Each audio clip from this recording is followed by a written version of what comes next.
ایک بزرگ تھے پیر سید فیض الحسن شاہ صاحب آلو مہار شریف والے، بڑے قابل تھے، عالم تھے، درویش تھے۔ اگر آپ موبائل چھوڑ کے میری بات پہ توجہ کریں تو مجھے زیادہ خوشی ہوگی، اللہ تعالیٰ خیر کرے۔ یہ ویسے جس نے بنائے تھے اس نے لکھا نہیں تھا کہ ہر وقت ہاتھ میں ہی رکھنا، یہ اس نے نہیں کہا تھا۔ یہ ایجاد کرنے والے نے تھوڑی کہا تھا کہ یہ میں نے اس لیے بنایا کہ اس کو ہاتھ میں رکھنا، ہاتھ میں تسبیح رکھا کرے، یہ جیب میں رکھنے کے لیے، جب بجے تو باہر نکالے، مہربانی فرمائیں، اللہ کو جزائے خیر عطا فرمائے۔ اب تو نا جی ایک دوست ایک دن بڑا دور کا سفر کر کے آئے اور انہوں نے کئی دفعہ مجھے یہ باور بھی کرایا کہ میں بڑی دور سے آیا ہوں۔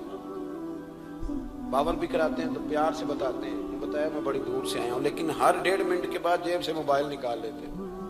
تو میں انہوں نے آکھے میں کہ یہ زیارت کرنی چاہتے تھے، گھر ہی کر لینی سی، تو نہ لمبا سفر کرنے کی کیا ضرورت؟ آپ تو میری زیارت کرنے آئے تھے بقول آپ کے، حالانکہ کوئی زیارت والا یہاں رٹا بھی کوئی نہیں، لیکن موج ہے نا لوگوں کی، اللہ آپ کو جزائے خیر عطا فرمائے۔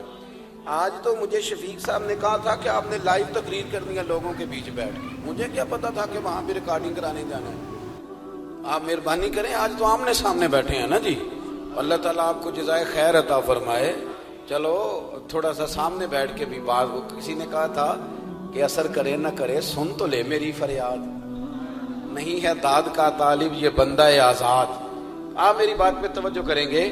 سید فیض الحسن شاہ صاحب آلو مہاروی رحمۃ اللہ علیہ، ان سے ایک بندے نے پوچھا کہ حضرت عائشہ صدیقہ افضل ہے کہ سیدہ فاطمہ الزہرا؟ تو آپ فرمانے لگے تجھے کیا مصیبت بنی ہے اس بحث میں پڑھنے کی؟ جو لوگ بڑے ہوتے ہیں وہ بڑے ہی ہوتے ہیں، جو بڑے ہوتے ہیں وہ۔ کہنے لگا جی آپ عالم کس بات کے ہیں، سوال کا جواب ہی نہیں دے رہے۔ فرمانے لگے چلو دے دیتے ہیں۔ حضرت پیر صاحب فرمانے لگے کہ عائشہ بیوی ہیں نبی پاک کی اور فاطمہ بیوی ہیں علی پاک کی۔ فرمانے لگے یہ جو علی کی بیوی ہے یہ نبی کی بیوی سے افضل نہیں ہو سکتی۔ اور پھر فرمانے لگے کہ فاطمہ بیٹی ہیں نبی پاک کی اور عائشہ بیٹی ہیں ابو بکر صدیق کی۔ تو فرمانے لگے ابو بکر کی بیٹی کبھی بھی نبی پاک کی بیٹی سے افضل نہیں ہو سکتی۔ وہ بندہ کہتا ہے پیر صاحب نتیجہ کی یہ؟ فرمان لگے گھر جا کے کڈی میں گل دس چڑی ہے نتیجہ۔ بھئی بڑے لوگ بڑے ہوتے ہیں، بڑے لوگ بڑے ہوتے ہیں، تو آپ بڑوں کے کو تولنے کیوں لگ گئے؟ آپ رشک دیکھیں کتنا ہے، وہ آپس میں رشک کر رہے ہیں، تم کہتے ہیں لڑائیاں کرتے تھے، وہ تو رشک کر رہے ہیں میرے بھائی، رشک دیکھیں نا۔ میرا دل کر رہا ہے آپ کو ایک خاص بات بھی عرض کروں۔ حضرت القول البدیع میں نا امام سخاوی نے لکھا ہے، ان کا ذرا آپس میں رشک دیکھیں کتنا ہے، حسد نہیں رشک۔ یہاں تو پیروں کی کرامتوں پر بھی پوری جناب وہ لڑائی چلتی ہے، پوری لڑائی کہ میرے پیر صاحب کی زیادہ ہے، وہ کہتا ہے میرے پیر صاحب کی زیادہ ہے۔ وہ خدا کا خوف کریں، پیر کی کرامت نہیں ہوتی، پیر کی استقامت ہوتی ہے، سنت شریعت پر پابندی ہوتی ہے، وہ جتنی زیادہ پابندی کرے اتنا زیادہ باعث سے کرامت ہے۔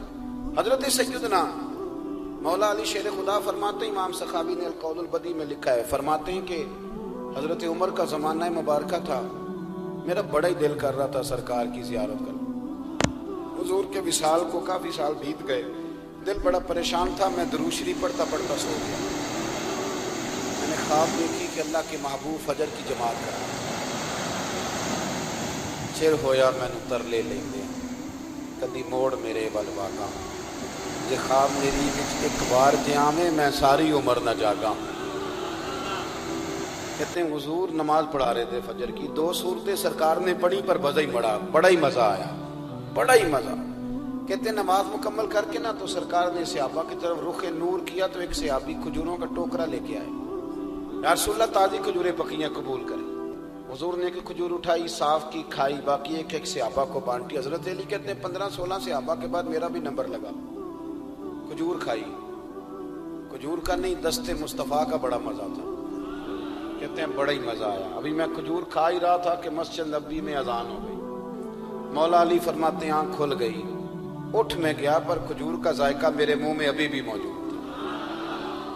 اب اس پر پورا باب باندھا ہے شاہ عبدالحق الہ آبادی نے۔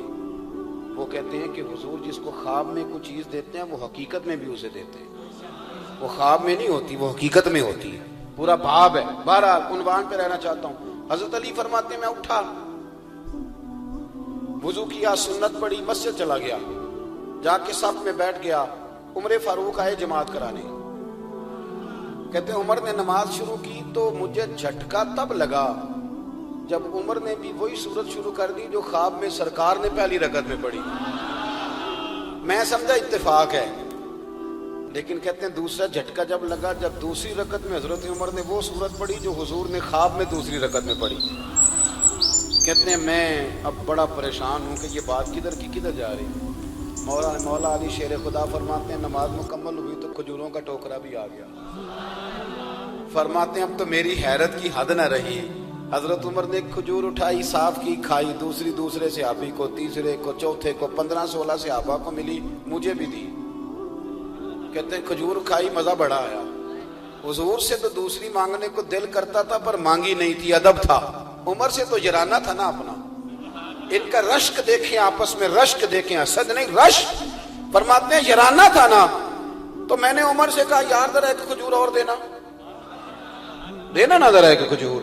تو کہتے ہیں جناب عمر فاروق نے کھجور اٹھائی، صاف بھی کی، میں سمجھا ملنے لگی ہے، اٹھائی بھی، صاف بھی کی، اور دوسرے صحابی کی طرف ہاتھ بڑھایا، میری طرف دیکھ کے ہلکا سا مسکرائے، فرمانے لگے علی ایسے نہ کر، اگر رات کو نبی پاک سے دوسری لیتا تو میں بھی سویرے تجھے دوسری دے دے۔ حضور سے دوسری لی نہیں، نبی پاک سے دوسری مانگی نہیں تو میں کیسے دے دوں؟ خواب میری وچ آیا سی ماہی تو میں وہ دے گل وچ پا لیاں باواں، ڈر دی ماری اکھ بھی نہ کھولا، ڈر دی ماری، میں ڈر دی ماری اکھ، کیونکہ آئی یہ رات وصال دیوالی، ربا اے رات مکن نہ دیویں، اے رات مکن نہ دیویں، ڈر دی ماری میں اکھ بھی نہ کھولاں، کتے پھر بچھڑ نہ جاواں۔ میرے رسول پاک کے غلام رشک کرتے تھے، رشک۔ حضرت علی کہتے ہیں میں رویا تو عمر بھی رو پڑے، کہنے لگے علی جو رات تجھے نواز کے گئے وہ میرے اوپر بھی کرم فرما کے گئے۔ رشک کریں، خدا را چھوڑ دیں حسد کرنا، چھوڑ دیں ایک دوسرے سے جلنا۔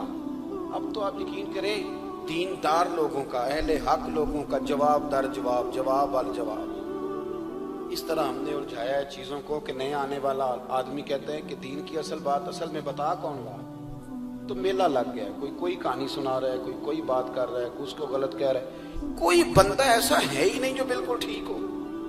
ہمارے حسد نے اتنی تباہی کر دی، کسی کے حق میں خیر والی بات نہیں۔ جب آپ حسد کریں گے تو بے سکون رہیں گے۔ دوسری بات یہ، بے سکون بندہ پتہ کون رہتا ہے؟